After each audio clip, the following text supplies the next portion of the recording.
안녕하세요. 방콕에서 부동산 에이전시 운영 중인 공아저씨입니다. 자, 제가 우선 이번 주 일요일은 방송을 하기 힘들 것 같습니다. 그래서 방송을 쉬겠습니다. 그리고 다음 주 목요일도 방송을 하기가 상당히 힘듭니다. 대신에 요 일요일하고 목요일 사이에 한 번은 할 겁니다. 할 건데 지금 포맷이 아니라 그냥 예전에 이제 제가 뭐 출장 가거나 하면 현장 라이브처럼 만들어 갖고 올리죠. 그런 거 하나 올리도록 하겠습니다. 혹시라도 바빠서 못 올리게 되면 제가 말씀을 드리도록 하겠습니다. 자, 오늘은 제가 이제 시간이 좀 남죠. 12월 달은 그렇게 일이 많지는 않습니다. 일을 마무리해야 되는 상황도 생기고 있고요. 다만 제가 지난주에도 말씀드렸지만 가격이 싼 콘도를 찾고 있습니다. 근데 가격이 싼 콘도는 우리가 아는 콘도에 비해서는 뭔가가 허술합니다. 그렇기 때문에 가격이 싼 거죠. 그러면 예를 들면 지역이 당연히 조금 중심부에서 떨어져 있을 거고요. 그리고 가격이 싸다는 건 중심부에서도 떨어져 있지만 뭔가가 한두 가지씩 빠져 있다라는 겁니다. 예를 들면 전철역까지 걸어가는데 10분 이상 걸린다든지 이런 거 있을 수 있고요. 그 다음에 이제 도로망 자체가 조금 이렇게 건너편을 건너갈 때 뭐 유턴을 해야 되는 지점이 굉장히 멀다거나 뭐 이런 부분이 생길 수가 있습니다. 그래서 가격이 싼 게 되겠죠. 자, 그 대신에 되도록이면 문제 없는 걸 찾으려다 보니까 아무래도 굉장히 힘듭니다. 지금 몇 군데 확인 절차에 있습니다만 이게 가격이 문제거든요. 이 가격 구조가 잘못되면 외국인 커터, 태국인 커터 가격 차이도 많이 나버리고요. 또 지역 가격보다 잘못하면 비싸지는 경향도 생깁니다. 이것 때문에.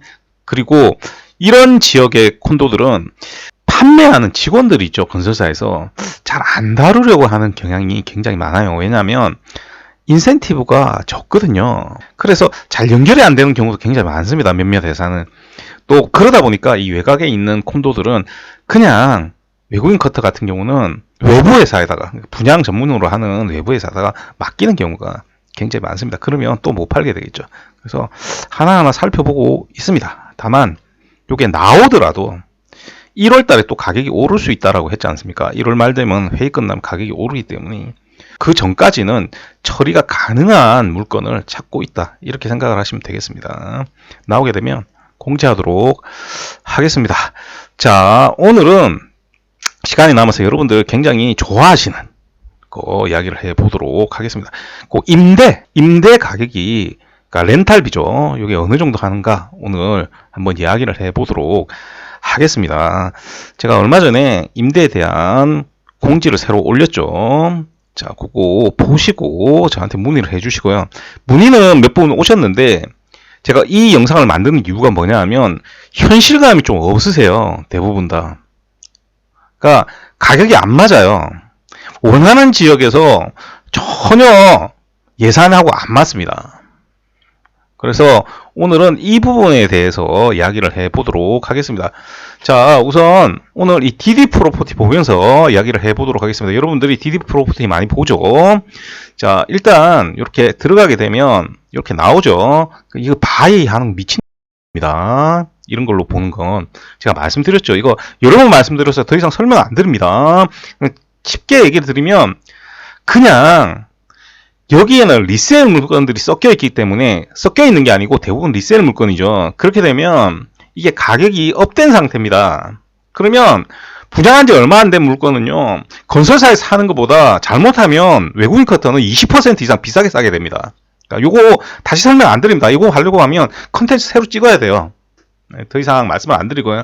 제가 여러 번 말씀드렸지만 부동산 사이트 보고 콘도를 사는 사람들 있지 않습니까? 그 정말 돈 날리는 짓입니다. 예전에 제가 계속 말씀드렸습니다. 이제는 그래가지고 날리든 말든 신경 쓰기가 싫어요. 제가 중요한 컨텐츠를 올려놓으면요 사람들이 많이 안 봅니다. 그리고 정말 불필요한 거 있죠. 예를 들면 무반 영상 찍어 보내면요 몇천 명이 봐요. 아무짝에 의미가 없거든요. 사실 분 아무도 없잖아요. 자, 그래서 본론으로 들어가 봅시다. 자, 이렇게 들어가면 요거 이제 쳐가지고 나오죠. 그럼 자, 처음에 우리 가볼 때는 팔람가오 가봅시다. 팔람가오에 원베드룸 우리 여기서는 35 스퀘어미터 기준으로 합시다. 그보다 조금 작을 수도 있고 클 수도 있죠. 이 단지마다 달라요. 그래서 오늘 그 내용도 이야기를 해드릴 텐데, 자, 보시면 우선 요거 라이프하속 하이프입니다. 자, 지금 35 스퀘어미터로 제가 검색을 했습니다. 지금 보시면 19,000 나와 있죠. 여기 제일 싼 겁니다. 요거는 실제 물건이 있는 겁니다. 실제 물건이 있는 거고 가장 싼 겁니다. 그 뒤로는 2만 ባት 나옵니다. 자, 2만 ባት 나오죠. 자, 그리고 요거는 최근에 이제 완성된 디스트릭트 9이죠. 요거는 없을 가능성이 높아요. 아래 보시면 요건 30 스퀘어미터인데 19,000원인데 이거는 38 스퀘어미터인데 18,000원이지 않습니까? 38 스퀘어가 없죠. 자, 그래서 이렇게 한 2만 밭 정도 나온다고 보시면 됩니다. 자, 그런데 요 DD 프로퍼티 사이트의 굉장히 큰 문제점, 요것도 제가 알려드렸죠. 여기 있는 매물들 대부분이 없어요. 연락해보면요, 조금 이따 연락 준다라고요. 이게 왜 그러냐면, 여기에 대형 이제 에이전시에 연락을 하게 되면 교환이 받습니다. 자기 회사로 해서 개인이 거래를 하면 안 되기 때문에 교환이 받아서 연결을 합니다. 그래갖고 이 물건이 있나 확인을 하거든요. 그러면 다시 연락이 와요. 그 물건은 없고 다른 물건이 있는데, 이런 식으로 연락이 오게 됩니다. 그래서 실제로는 사실 여러분들이 이 DD 프로퍼티 같은 사이트를 이용을 할 때는 에이전트를 모르기 때문에 에이전트를 알기 위해서 하는데, 그 에이전트가 좋은지 나쁜지 모르잖아요. 그래서 여러분들이 좋은 에이전트를 찾는 법을 알아야 됩니다.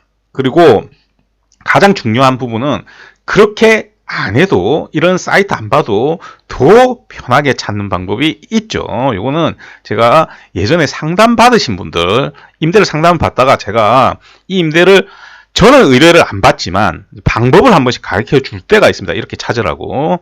그렇게 얘기 들으신 분들은 아실 겁니다. 자, 그래서 여기 보시면 여기 30 스퀘어미터지 않습니까? 면적이 작아요. 그죠? 면적이 작은데 가격은 같죠. 물론 신규 콘도고 한 5년쯤 된 콘도죠. 자, 그래서 이런 것들을 잘 봐야 됩니다. 사실 때도 이렇게 면적이 안 맞아요. 이 지역에 면적이 작죠. 작은데 이 콘도도 시간이 지나면 나이를 먹을 거 아닙니까? 그러면 이 면적 작은 게 문제가 생깁니다. 결국은. 이게 왜냐하면 아주 비싼 지역에 있는 게 아니기 때문이에요. 차라리 좀 비싼 지역에 있으면 상관이 없는데 이게 비싼 지역이 아니거든요. 그래서 이런 콘도들이 면적이 이렇게 안 맞게 되면 나중에 문제가 생길 수 있습니다. 자, 그 다음에 여기는 어디냐면 통로 가봅시다. 여러분들, 이거 테라 통로죠. 이거 111이 제일 작은 겁니다. 지금 보시면 10만 밭 나오죠. 요거, 요런 것들은 없을 확률이 높고요. 요것도 지금 10만 밭짜리도 거의 없을 확률이 높습니다. 그래서 11만 밭 이상 줘야 된다, 이렇게 생각을 하시면 됩니다. 통로 비쌉니다. 자, 그 다음에 요것도 통로죠. 요거는 더 방콕 통로. 요것도 보시면 이게 8만 밭 나오죠. 요건 면적이 아까 111보다 면적이 작으니까 가격이 낮은 거예요. 이렇게 보시면 8만 밭짜리 8만 5천 밭 이렇게 나오죠. 한 요 정도에서 한 9만 밭 요 정도 나온다고 보시면 됩니다. 찾아보면 여기는 매물이 좀 있기 때문에 찾아보면 요 정도 가격으로 충분히 구할 수가 있습니다. 자, 그리고 요거는 이제 온롯에 지금 최근에 만들어진 게 요 아스파이어 밖에 없습니다. 그래서 아스파이어 보시면 13,500, 14,000 나왔는데 여기서 17,000으로 훅 뛰죠. 이런 것들은 앞에 얘기했듯이 그런 물건이 가능성이 높고요. 이것도 17,000도 있으면 다행입니다. 네, 실제로는 18,000 줘야 된다 보시면 되고요. 면적도 이것도 31밖에 안 되죠. 그런데 지금 보시면 가격이 꽤 높은 걸 알 수가 있을 겁니다. 자, 그 다음에 요거는 풋나이티에 있는 위즈덤입니다. 이건 꽤 오래된 콘도입니다. 자, 여기 보시면 25,000, 28,000 돼 있지 않습니까? 요거 제가 말씀을 드리는 건 두 가지 측면에서 말씀을 드리는데, 이 3만짜리는 없어요. 가보면. 자, 여기는 한 번씩 이제 요 앞에 보면 학교가 있죠. 뭐 앙글로 싱가포르도 있고 조금 가면 웰스도 있고 또 방나 쪽에도 학교들이 있는데 여기가 투루 본사지 않습니까? 본사 건물 있고 그리고 쇼핑몰도 있고 해서 생활하기 편하다라고 생각을 하시는데 생활하기 편한지는 잘 모르겠어요. 이거 사실은. 왜냐하면 그분들은 여기서만 살았기 때문에 편하다고 생각할 수가 있습니다. 근데 요 지역 자체는 나쁘지는 않아요. 앞에 또 쇼핑몰 또 생기고 있어서 나쁘지는 않은데 요게 연식이 좀 오래됐습니다. 그리고 요게 가격 낮은 게 있을 수도 있어요. 왜 있을 수 있냐면 여기가 지진 이후에 이 보수공사를 안 한 집들이 꽤 많습니다. 그러니까 들어가 보면 갈라져 있는 집들 있지 않습니까? 아직도 꽤 많습니다. 그런 집 안 나가겠죠. 그래서 그런 집들이 가격이 낮은 경우가 꽤 있습니다. 근데 이제 보수를 하게 되면 가격이 다시 붙겠죠. 그래서 앞에 본 콘도들 중에서 조금 연식이 있는 콘도들은 가격이 낮을 때 그런 부분이 어느 정도 있을 수 있습니다. 그래서 가격이 훅 떨어진 것들은 저층에 갈라진 콘도들 이런 것들이 많이 부서져 있을 경우에 외국인인데 이걸 고치려고 하면 꽤 돈이 많이 듭니다. 그래서 이런 것들 때문에 이제 가격이 떨어져 있을 수 있기 때문에 그냥 빛 좋은 개살구죠. 살지도 못해요.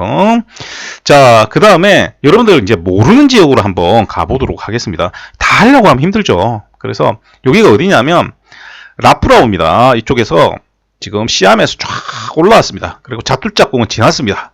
그럼 여기 한국 사람들은 아는 사람들은 아는데 모르는 사람들은 또 모르죠.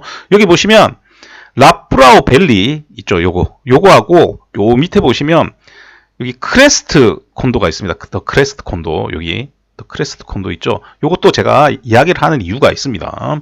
자, 라프라우 보시면요. 팔랑까오 비슷합니다. 여기가 팔랑까오하고 전체적으로 가격이 비슷해요. 그래서 지금 보시면 이것도 35스퀘어미터에 18,000, 19,000, 2만 이런 식으로 나오죠. 아까 하이프하고 비슷한 가격으로 나온다고 보시면 되고요. 자, 그런데 딱 넘어가서 크레스트를 딱 보면요. 확 뛰죠. 가격이. 면적도 작은데 가격 확 뜁니다. 물론 크레스트가 레벨이 훨씬 높은 콘도입니다. 다만 이 지역의 레벨이 높은 콘도를 지어야 되는가? 라는 의문이 남는 거죠. 그러니까 이 지역의 전체적인 가격이 여기 아닌데 만약에 이 지역에 이렇게 비싼 콘도를 지어놔 버리면 임대료도 올라가게 되지 않습니까? 그럼 임대가 나가겠습니까? 안 나가겠습니까?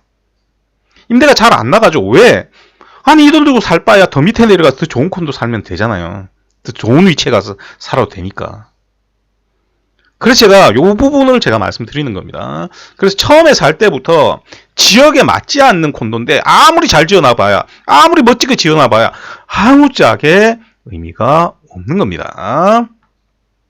자, 그 다음에 여기는 어디냐면 짜뚜짝군 옆에 보시면 더 라인 짜뚜짝 모칠 있죠. 요거 한번 볼게요. 요거 보시면 요것도 비슷비슷하죠. 이것도 연식이 꽤 됐습니다. 그래서 지금 보시면 앞에 라프라우하고 가격이 비슷비슷하다. 이렇게 생각을 하시면 됩니다.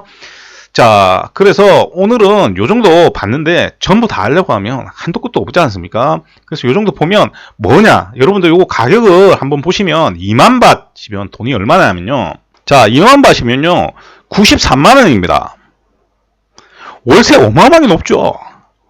여러분들 이거 월세 어마어마하게 높은 거예요. 자, 여기 보시면 강남역 센트럴 프루지오 시티 있지 않습니까? 실매매가 2억 8천 돼 있죠.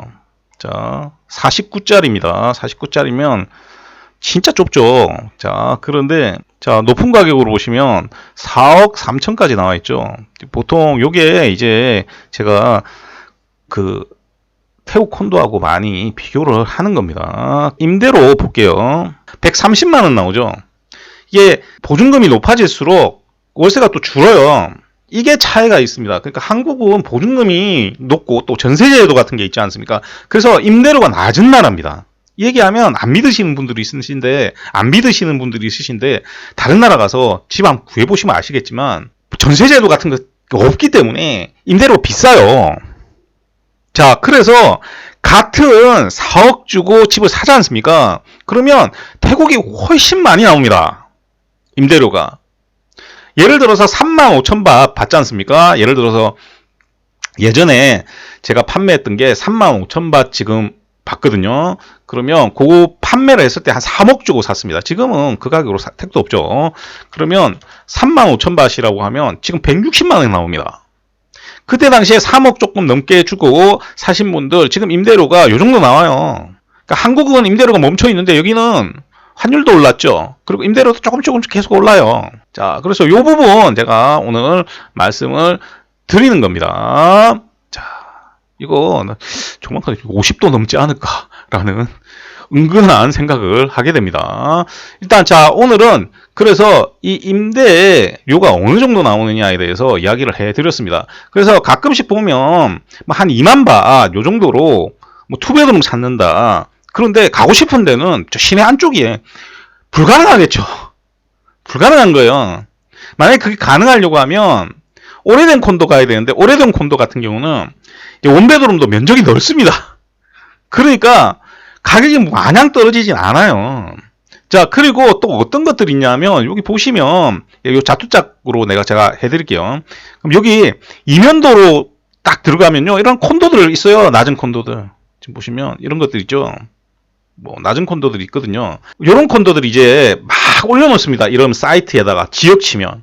그러면 이 지역에 이만한 가격이 있느냐 보다 이렇게 생각을 하거든요. 그러니까 이게 전철역 주변이나 대로변 주변에 있는 콘도들하고는 상황이 다른 콘도들이다, 이렇게 보셔야 됩니다. 자, 오늘은 방콕의 임대료에 대해서 이야기를 해드렸습니다. 이 전부 다 다루려고 하면 힘들기 때문에 제가 다룰 수가 없고요. 그래서 몇 군데만 제가 오늘 다뤄봤습니다. 이거 참고하시고 문의하시길 부탁을 드리겠습니다. 자, 오늘도 들어주셔서 대단히 감사드리고요. 이상천 방콕에서 고마저씨였습니다.